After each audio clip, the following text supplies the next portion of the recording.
This is a day in the life of a childless woman. I wake up at 6 a.m. I remember that I have no kids to take to school, so I take an edible, masturbate, and go back to sleep. I wake up at 12:30 p.m. and get ready for a busy day of doing whatever the I feel like. I put on my most impractical and stylish shoes since I won't be chasing a child around the grocery store. I go to my fave spot in Paris to grab a croissant. I do a meditation sesh on the plane since I have no screaming kids, allowing me all the time in the world to become enlightened. The weightlessness of my existence has granted me superhuman powers. I teleport myself back home. Then I get ready for a night out with whatever hot guy I met on Raya that morning. I call up a babysitter and tell her that I don't need her since I still don't have kids. Now it's time for a workout, so I hit Mount Everest for a quick climb. I invent a time machine, go back in time, and kill Hitler. Freeze, you! It's amazing what you can do when you have this much free time. And that's a day in the life of a childless woman.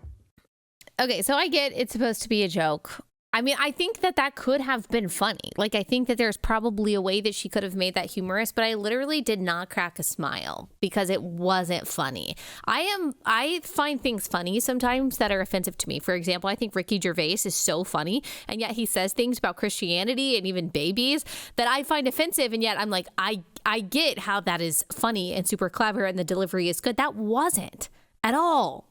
That just like, well, that was so cringe in so many ways. There's so much I have to say about this. First of all, this is not the life of a childless person. This is just the life of a rich person.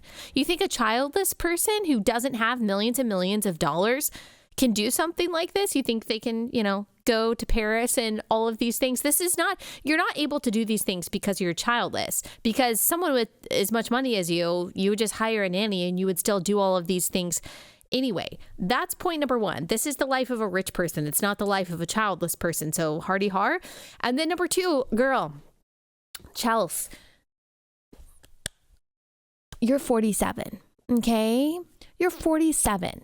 Your child could literally be graduated from college and in her second year working at a marketing firm. All right. Like your kids could be grown and married by now. Okay. So like your joke about, like running around, not having to run around and like chase your kids through the grocery store or not have to worry about screaming kids in airplanes. You cannot physically probably even have a toddler. All right. So like your kids could literally be in their 20s and you could be doing all of these things. You could be doing all the things that you're talking about because your kids would be adults or pretty autonomous anyway. So she says this kind of stuff a lot. Like, oh, I'm so glad I don't have babies. Sweetheart, you're almost half a century old. And I'm not saying that it's bad. I'm not saying that it's bad to be 47. We're all going to be 47 one day, okay? I mean, all of us who are not 47 yet. We're going to be 47. We're going to be 50. I think it is a gracious gift of God to age and to get old and to do all of those things. So I am not hating on that at all. I'm just saying like she doesn't even have a proper understanding of what her motherhood responsibilities would actually be at this point. You would have, again, all of the autonomy to do everything that you want to do. Here, she just wants to emphasize this. She's not defensive at all, guys. She's totally confident in her decision. She's guest hosting Comedy Central's The Daily Show, and she's just re-emphasizing, guys, she does not want kids. Totally comfortable with her decision. Here she is. One thing that I have made abundantly clear is that I do not want children. I say it on stage. I say it in interviews. It's the first thing I say to myself in the mirror when I wake up each morning, right before I tell myself, God, you're a dynamic woman.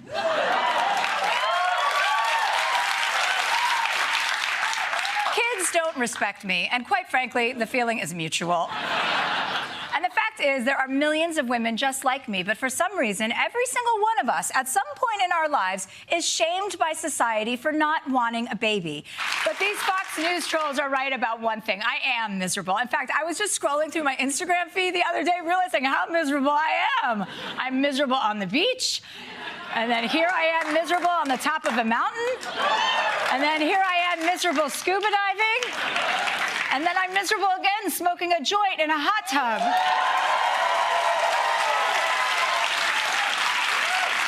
Every day is truly a new circle of hell for me. The simple truth is that I'm not having a kid because I'm happier without them. I don't know about you, but it screams confidence and security to me. She seems like she is so happy about her decisions that she's not miserable at all. She's not at all defensive or anything. She doesn't feel like she has to justify her choices to anyone. I mean, she's just so secure in what she chose. Look, secure people don't feel like they constantly have to talk about their choices. But it's funny because when I posted about it on Twitter, just saying she's ridiculous and no one wants to be you. A lot of people were like, why are you so obsessed? Or why are conservatives so obsessed with her choices about her kids? Why are they so obsessed with whether or not they have, why do they all say that she should be exactly like them?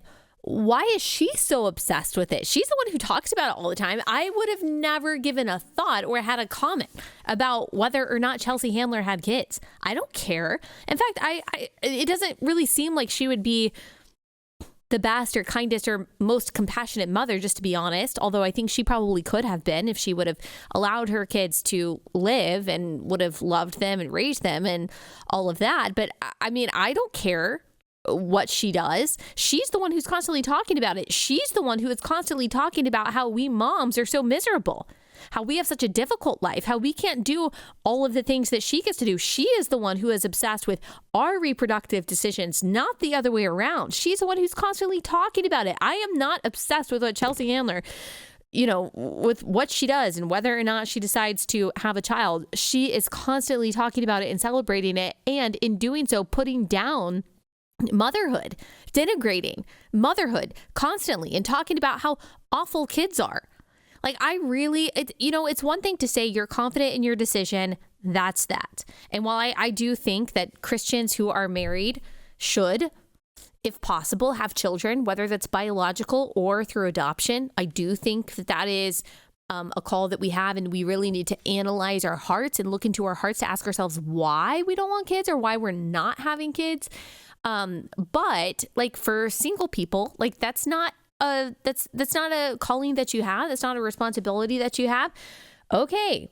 And Chelsea Handler is also not a Christian, so I don't expect her to be fruitful and multiply the same way I do. But you don't have to be so mean about children. She really bothers me because I think she is so mean-spirited towards children. And by the way, you can do all of the things that she's talking about. You can do all of those things, not all of those things, but you can do a lot of those things in your life.